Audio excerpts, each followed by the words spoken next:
두 번째 이슈는 오은영 소아청소년 정신과 전문의와 살펴보겠습니다. 어서 오세요. 네, 안녕하세요.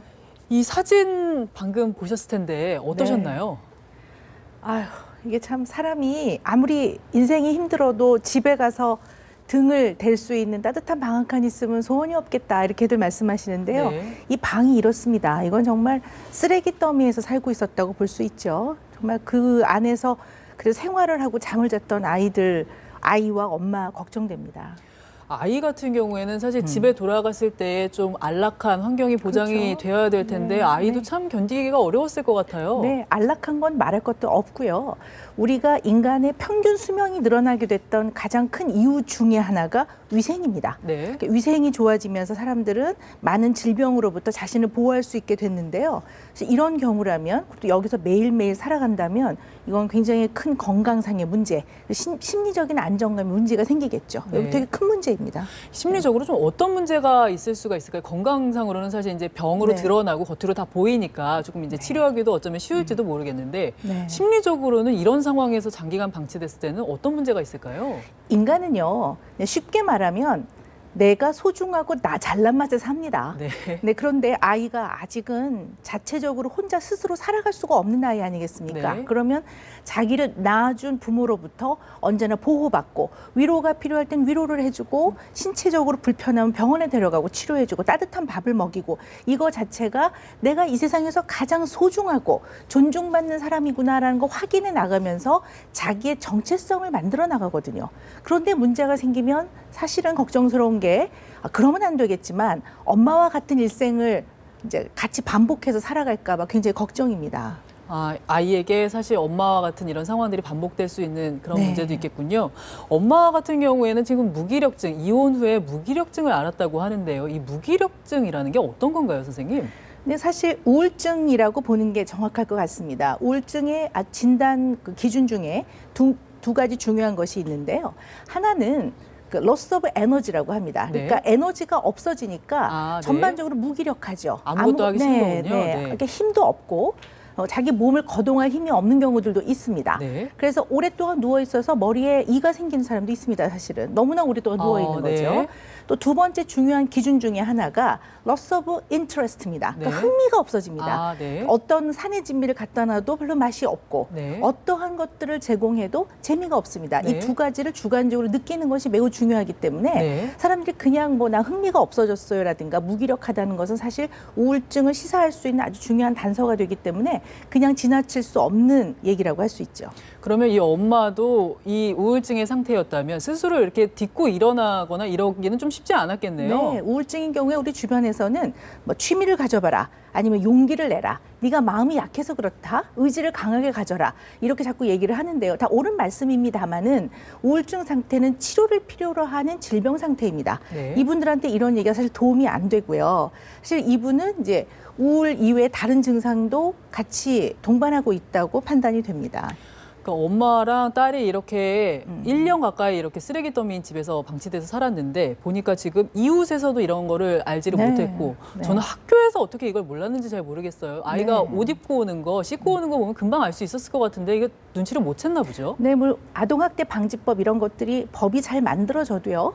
우리 개개인의 일상은 법이 다 손을 미칠 수가 없습니다. 어떻게 법의 잣대로 모든 사람의 생활을 다 통제할 수 있겠습니까? 물론 법은 우리의 안전망이고요. 네. 사실 우리 주변에서 아이와 중요한 관계를 맺는 사람들, 예를 들어 뭐 학교 선생님이라든가 네. 돌봄교재 선생님이라든가 아니면 주변 이웃의 마트의 아주머니라든가 이런 분이 좀 눈여겨 보셔야 돼요. 네. 아이가 상처가 있는지, 아이에게서 악취가 나는지, 옷은 깨끗하게 입고 있는지, 손톱 같은 것도 봤을 때 이게 잘 이렇게 위생 상태가 그렇죠. 청결한지 네네. 이런 걸 봐줘야지. 그렇지 않았을 때 이 아이가 혹시 건강하게 성장하지 못하는 환경에 놓여 있다면 이건 사회 우리 어른들 모두의 책임입니다. 이게 이번에 이제 사회복지사가 이제 주민센터에서 사회복지사가 이제 만나자고 해도 잘 만나주지 않으니까 이제 결국 찾아가가지고 이렇게 발견을 한 모양인데요.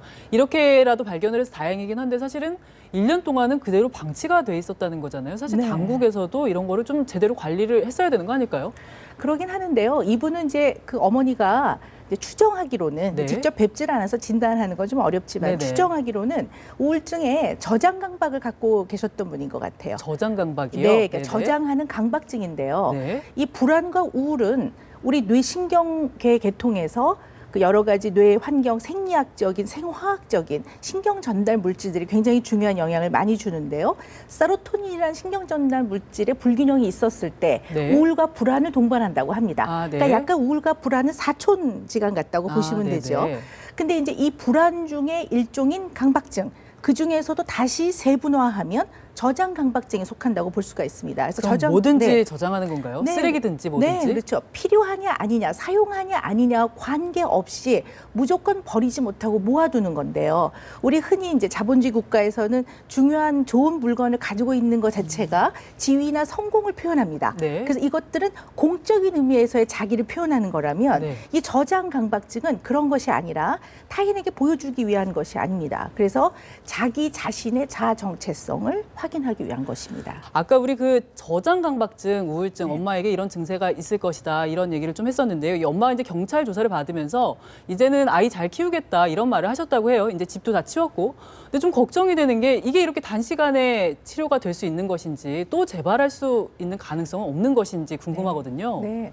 일단은 이 엄마의 마음은 진심일 겁니다. 네. 왜 딸을 왜 사랑하지 않겠습니까? 그렇죠. 근데 우리가 보통 인간으로서의 형이상학적인 것, 인간다움, 철학, 종교, 좀 더 어떻게 하면 인간답게 살 것이냐 이거와 우리의 세포로 이루어져 있는 그리고 뉴런의 시냅스로 연결되는 우리 인간은 상당히 유기적인 생물체입니다. 네. 이런 것들은 조금 분리해서 생각을 하셔야 됩니다. 그러니까 아무리 인간답고 사랑하는 마음이 있어도 질병 상태에 있을 때는 몸의 건강을 회복하는 것이 제일인데 그냥 그 말을 못 믿는 것이 아니라 이 어머니한테 있어서는 정말 전문적인 제대로 된 치료가 필요하고요. 네. 단지 그냥 심리치료 몇 회 이런 걸로는 좀 부족할 것 같고요. 아주 집중적인 약물치료 도움이 많이 되는 것으로 되어 있습니다. 꾸준하게 치료하면 2분의 1 내지 4분의 3에서 치료 효과가 있는 것으로 되어 있기 때문에 네. 약물치료와 더불어서 이런 분들은 자기 자신의 정체성의 중심축을 잡지를 못해서 상당히 어려워하는 분들이기 때문에 인간관계에서의 사랑과